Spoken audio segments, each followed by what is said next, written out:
Solid record. Mr. Now.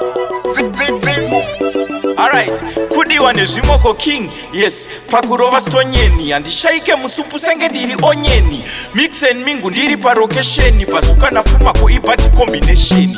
Keke nderedu usade kuba posheni. Tochka pano tapirati kipushing. Kuzvimbisa isusu wa combination. Positivity ndoyo toita meditating. Pakuru pakutoko nyashi na plumbing. Divo toku sofa after eating. Style iyo ita popo ita popping. Toropito ita ziwa ka ita sitting. Musade kuti zvimbisa. Musade kuti zvimbisa. Musade kuti zvimbisa tagara zvemisusu vamwe torema zvimbiswa solid. Musade kuti zvimbisa. Musade kuti zvimbisa. Musade kuti zvimbisa tagara zvemisusu vamwe torema zvimbiswa right. New level tobva taita unlocking. Photocopy tobva taita photocopying. Takawina kare soka betting. Andidzore tsvimbo nyangwe vakaita baking. Malyrics imvura river flowing. Takazvarwa nazvo hatidi coaching. Zvovarwadza stomach aching. Manje mangoma ihobo ndoita banking. Musade kuti zvimbisa. Musade kuti zvimbisa. Musade kuti zvimbisa tagara zvemisusu vamwe torema zvimbiswa solid. Musade kuti zvimbisa. Musade kuti zvimbisa. Musade kuti zvimbisa tagara zvemisusu vamwe torema zvimbiswa right. Rega ndichinje rhyme, rega ndichinje flow.